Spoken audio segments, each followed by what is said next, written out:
Okay, so first of all, I'd like to thank everybody that set this event up. This is pretty cool. When I was given the invitation to speak, I kind of didn't know what I was going to talk about, but I came to the realization that I really don't have to make anything up. I can just give my story, and hopefully that'll be inspiring to a lot of people here. So my talk today is going to be on how to find your passion and inner awesomeness. A lot of people in university, especially if you're students here, you're in that transition point where you really don't know what you want to do, and you kind of have to make changes and decisions that are going to dictate your entire life. So it's kind of daunting, it's kind of scary. But before I go into anything, I want to give you guys a chance to get to know me a little bit and understand a little bit more about me. I was born and raised in Harlem. Now, Harlem is in New York City, and Harlem starts at 110th Street and goes all the way to 159th Street. Now, when I was growing up in Harlem, there were a couple things that I had to learn quick, right? I had to learn how to be charismatic. I had to speak fast. I had to learn how to be real quick and witty. But I also learned that it's good to have an imagination. When I was young, I had an awesome imagination. And I'm sure that many of you think about it, go back when you're around 6, 7, even younger than that, you had a great imagination. So who used to draw? Anybody? Show of hands. Who used to draw when they was younger, right? These are a couple of things I used to draw. But do you remember when you used to draw and a lot of things that you drew, they sucked, right? But nobody told you they sucked. Like you would give your mother a drawing and she really didn't know what it was, but she would put it on the refrigerator for you, right? Nobody ever told you that what you did wasn't good. Nobody never told you that you were not awesome. So you stuck with it. Okay, so me, I used to draw, I used to sketch, I used to do photo manipulation, and right there on the bottom left, that's the actual animation I did. I used to spend hours creating these elaborate stories, coming up with characters, coming up with plots, and nobody never told me that these things weren't cool. So I continued to do them. Okay, so I had fun and I took risks. So if you look at this right here, don't get scared, but on the left, this is a competition that me and my fraternity brothers did. We used to do performances every year for the university. I went to Florida State University, and I'm a member of Alpha Phi Alpha Fraternity Incorporated. So on the left, we're doing Resident Evil. We did our kind of reenactment of Resident Evil. It was zombies versus SWAT. On the right, we did Willy Wonka's Chocolate Factory. And it had some sick, twisted thing. All the Oompa Loompas were kidnapped by Willy Wonka and forced to work in the factory. But nobody never told us that this wasn't cool. And it came to when we did the performances, people loved it. We performed in front of thousands of people and won these competitions. So I was always told to be a rebel and question everything. So if you guys look at this picture, this is actually a very funny picture to me because if you see me right there, I'm the only one making a real silly face, right? And if you go into my parents' house, you will actually see that this is the first picture you see when you come into my mother's house. And what was cool about this picture was, before we actually took the picture, the teacher told me, she said, everybody, when the photographer says smile, smile. So I said, teacher, why do we have to smile? Is there a reason we have to smile? We're kids, we're young. Why do we have to wear suits? Why are all the guys in suits, all the women in dresses? We don't want to be adults. She said, don't worry about it, just smile. And I said, okay, well, you don't want to tell me why I have to smile. I'm going to do something funny. So when the photographer said cheese, said smile, I did that face. Okay, but something happened. When I grew up and I started to get older and older, I forgot that I was awesome. I'll get to what this code means in a second, but I was in a Fortune 500 leadership development program when I got out of college. I was corporate, quote unquote. I had a title, I was an account manager, I was making good money, I was making $60,000 out of college, so I could brag to friends. My mother was proud, my father was proud. I could go on trips once a year, but I realized that this isn't what I wanted. Now back to this code, EH976A.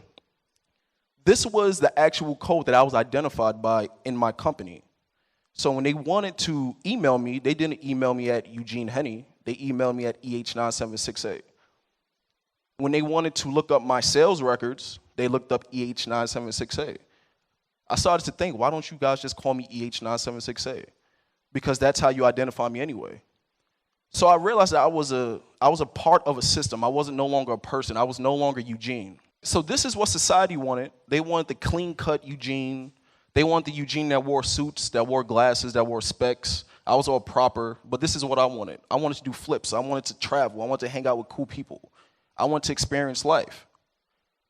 I had to escape life's cubicle.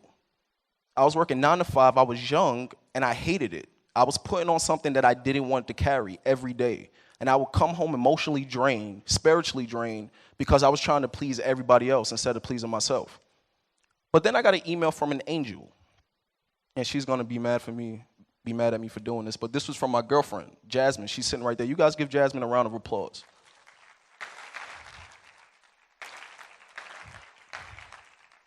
And because of that, she sent me an email for the world's most awesome job. So I came home from work. I was kind of pissed off, but she sent me an email. So I opened the message, and I clicked on the email. It took me to a website.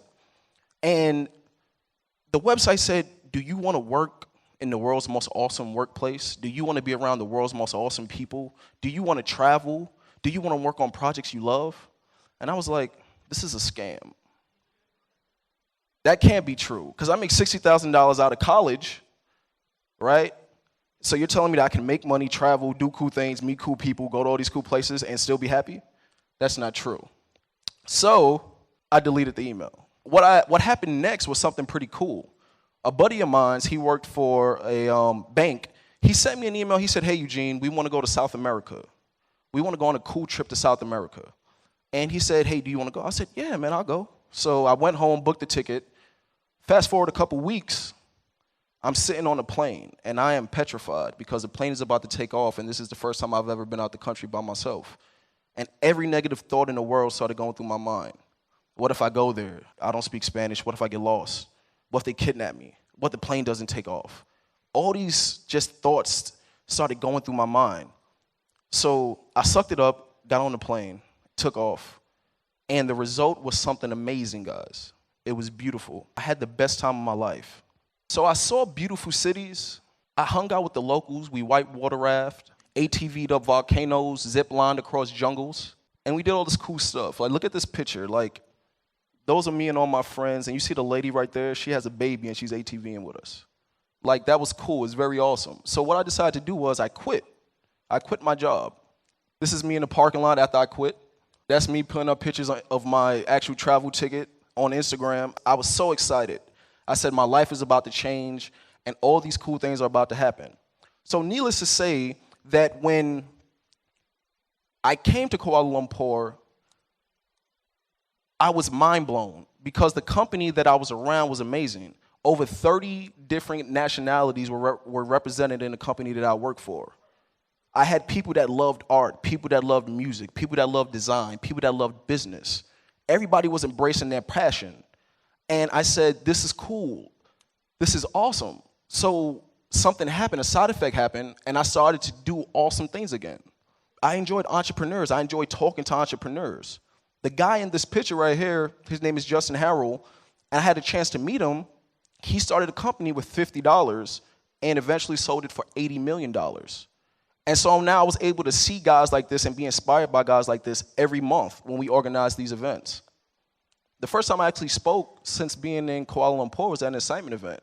And my buddy Zikri, he's going to be talking about that a little later. They gave me an opportunity to speak, and that was my first time speaking in about 3 years.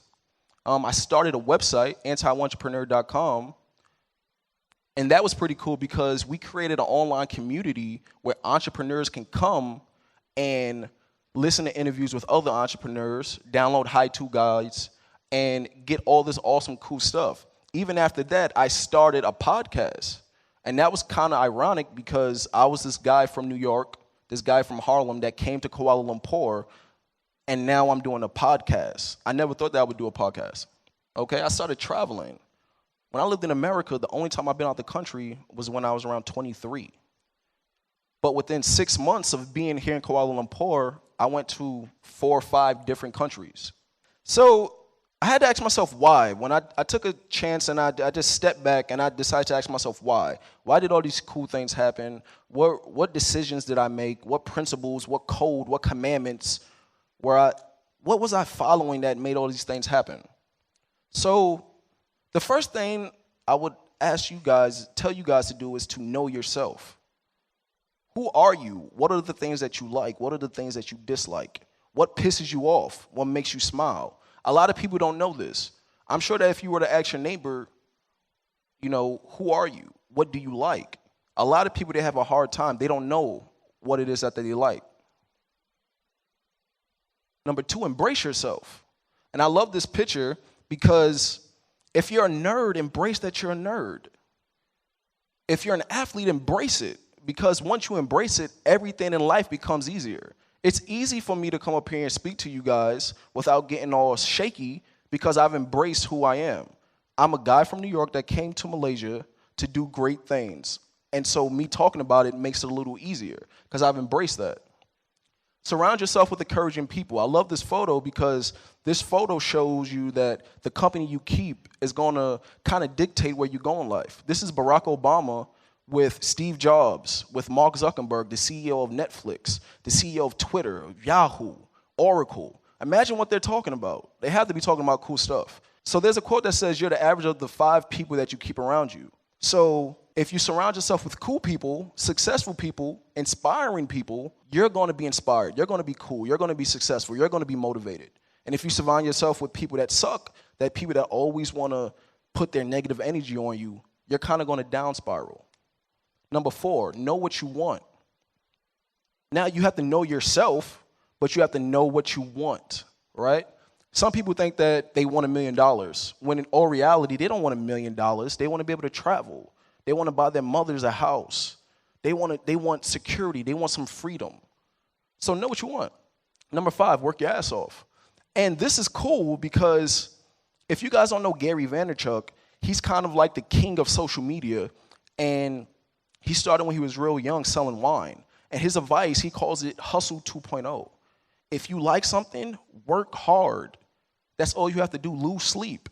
I have a couple buddies, they're my age, they're about to be best-selling authors. I have buddies that have products online that make thousands of dollars because they work their ass off.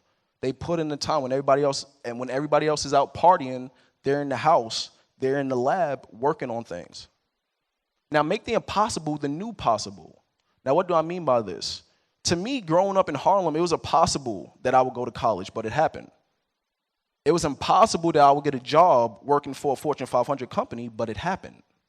It was impossible that I would live in another country and work with cool people and start a podcast and meet millionaires, but it all happened. It became possible. So my standard went from here to here. The question became, it wasn't how could I do this, it was how could I not do this? So every time I look at a new task and a new goal and a new obstacle, I ask myself, Eugene, you're capable.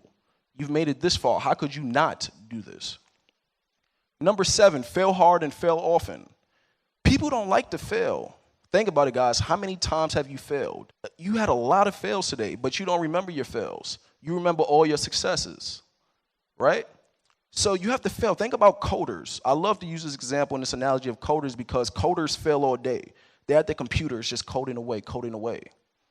And they have bugs, they have breaks in code, but they just try to fix it. And at the end of 10 hours, however long it takes coders to do things, they have a perfect product. They have a perfect application because they failed. If you fail a lot, the successes will be greater. Number 8, beat on your craft. Will Smith said before, he said that he doesn't feel he's particularly talented at anything. He doesn't feel that he has like a natural talent, but he does feel that he has an uncanny ability to work hard. He has crazy work ethic.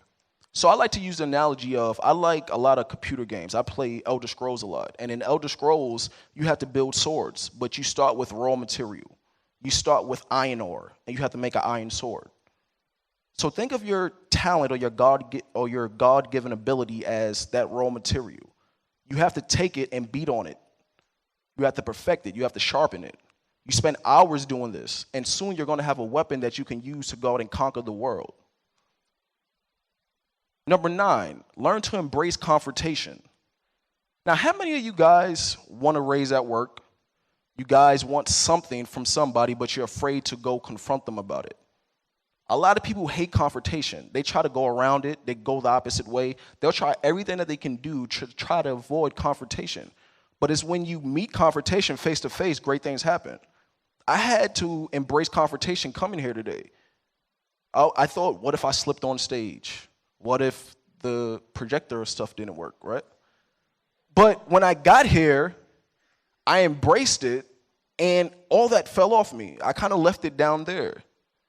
So learn to embrace confrontation, because when you start taking these risks and meeting confrontation head on, great things are going to happen. And number 10, do what's right, right? I don't believe there's a gray area when it comes to doing what's right. I believe there's a right way and a wrong way. I can go to somebody from another country that doesn't speak my language, go up to them, approach them, say something, whether it be negative. I can tell how they take it. I can tell if I said something right or if I said something wrong. We all have an innate human sixth sense to know what's right and know what's wrong. When you do the right things, good things happen to you. So when I started this presentation, I asked you guys a question. How do you find your inner awesomeness? How do you find it? The answer is you don't have to find it. You always had it. It's inside you. But the media, television, your friends, your loved ones, they want to mold you to be something that you're not. When deep down inside, you already have all the tools that you need. There was a point in time where we wanted to fit in. Remember, everybody wanted to fit in. Everybody wanted to dress alike. But now we have to come to that transition and go into standing out as an individual. Because when we find our inner awesomeness, great things are going to happen. Thank you.